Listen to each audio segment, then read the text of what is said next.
un appareil photo peut, ou non, répondre à vos normes. Alors, quelle est la meilleure approche pour acheter un nouvel appareil photo? Recherchez, bien sûr. Nous l'avons donc fait pour vous. Et pour vous aider, nous avons compilé les meilleurs appareils photo pour la photographie professionnelle, afin que vous puissiez trouver la meilleure option qui réponde à vos besoins. L'OS R, bien qu'équipé d'un capteur de 30,3 mégapixels, offre une série de caractéristiques restreintes et des choix ergonomiques tactiles discutables. La poignée est confortable et bien creusée, alors qu'elle laisse suffisamment d'espace entre elle et l'objectif. La différence principale entre l'OS R6 et l'OS R5 se situe sur l'épaule droite. Le premier bénéficie d'un barillet de sélection des modes photo, tandis que le second jouit d'un écran de contrôle des paramètres. Du côté de la connectivité, des prises synchro flash, micro et casque sont disponibles aux côtés d'un port micro HDMI type D. Le Wi-Fi 5 i3E802.11a BGNAC est aussi de la partie en compagnie du Bluetooth 4.2.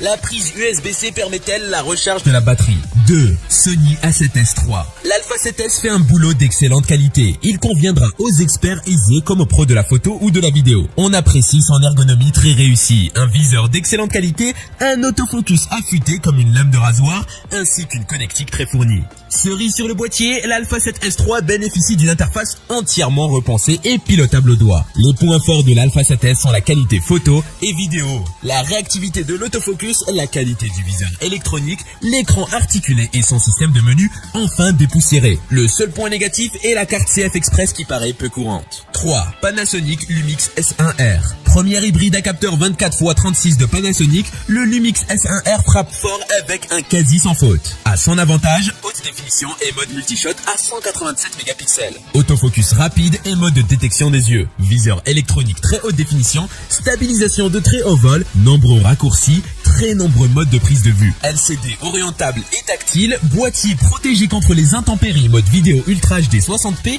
Ainsi, les principales fonctions de l'appareil sont clairement identifiées sur le boîtier et par conséquent rapidement accessibles. Si nous n'avons relevé aucune défaillance, son boîtier encombrant et anguleux, son poids élevé, visée moyenne en basse lumière, faible autonomie de la batterie et son design assez froid s'avère tout de même un peu décevant. 4. Nikon Z7 II. Pendant haute définition des hybrides 24x36 de Nikon, le Z7 II hérite comme le Z6 II d'un second lecteur de cartes au format SD cette fois, d'un second processeur X-Bid entièrement voué à l'autofocus, d'une nouvelle batterie plus endurante, des améliorations notables face à son prédécesseur qui font du Z7 II un boîtier performant et plus accessible que le nouveau Z9. Un prix plus accessible mais aussi une excellente capacité et une qualité d'image qui n'a rien à envier au fer de lance de la marque. Son capteur 45,7 mégapixels est stabilisé, une vidéo 4K 60p, une protection tout temps et un double lecteur de cartes, un autofocus sensible et une grande dynamique de capture. À son tour, un écran est inclinable seulement, son suivi AF parfois perfectible, obturateur à 1 sur 1000S minimum et une autonomie moyenne. 5. Olympus OM DE M1X. L'Olympus OM DE M1X est un EM1 Mark II renforcé, reprogrammant son capteur de 20 mégapixels, ses films 4K et ses rafales de 18 IPS dans un corps plus grand et plus résistant avec une poignée portrait intégrée, des batteries doubles, des capteurs de champ, un suivi de mise au point automatique amélioré, alimentation USB et stabilisation intégrée encore meilleure. La stabilisation est remarquablement bonne, mais il n'y a pas de 4K à 60p. Le viseur est relativement bas, l'ensemble de fonctionnalités Olympus rend les réflexes numériques professionnels démodés. La 9 de Sony est un rival moderne beaucoup plus difficile qui ne coûte qu'un tiers de plus. Le M1X est un corps spécialisé avec un public limité en conséquence. Il s'agit de l'appareil photo Micro Four Thirds, le plus grand, le plus lourd et le plus cher à ce jour. Nikon D850.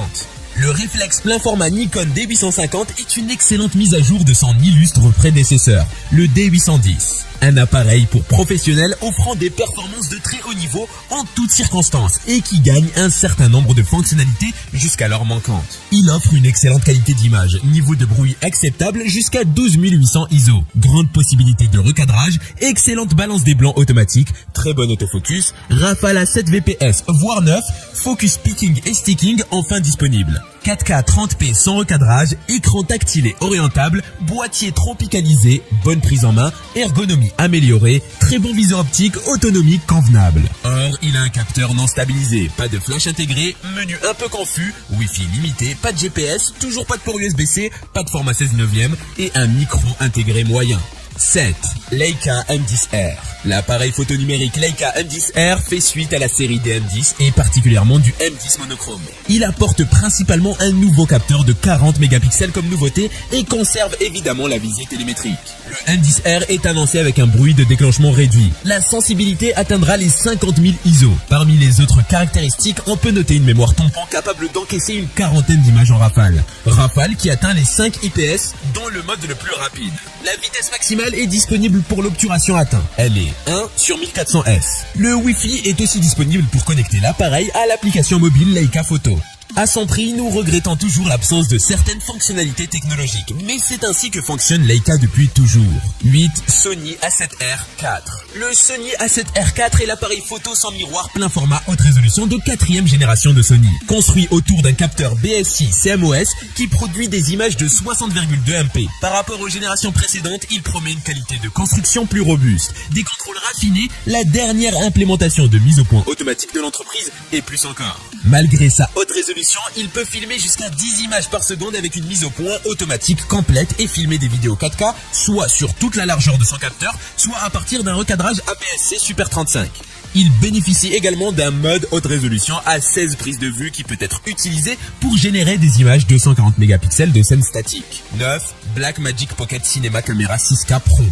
La Pocket Cinema Camera 6K Pro est dotée de filtres ND, d'un écran orientable haute luminosité, de nouvelles options d'alimentation, d'un viseur optionnel, un ensemble de nouveautés qui rend cette caméra très intéressante, notamment au regard de son tarif pour un usage fiction, pub ou corporate. Une ergonomie plus adaptée aux grandes mains qu'aux petites. La caméra dispose d'un système de ventilation qui lui permet de ne pas être limitée en durée d'enregistrement. Côté batterie, Blackmagic a apporté plusieurs améliorations. Le grip en plastique est d'un aspect extérieur plutôt robuste, fait d'un matériau similaire à la caméra. Son écran est non articulé, mais à son prix, on lui pardonne volontiers de ne pas savoir tout faire. Son rapport performance-prix reste très bon, si la durabilité est au rendez-vous. 10. Fujifilm X-T4. Le Fujifilm X-T4 est le premier XT et aujourd'hui encore le seul à s'équiper d'un système de stabilisation de capteurs. Il conserve à son avantage une fabrication tout temps et une ergonomie par molette qui a fait la signature de Fujifilm. Un écran totalement orientable rafale jusqu'à 30 images par seconde avec recadrage. Obturation électronique à 1 sur 32 000 S et joint d'étanchéité. Sauf qu'il n'a pas de prise jack pour micro, pas de flash intégré, ni d'unité livrée en standard. Pas de mode pixel shift, joystick un peu étroit, menu chargé et recadrage en 4K 60p. Malgré cela, ce nouveau Fujifilm X-T4 est tout proche de la perfection. Côté tarif, on est sur le même prix que l'Olympus, qui lui dispose d'un plus petit capteur et ne filme pas en 4K 60 images par seconde.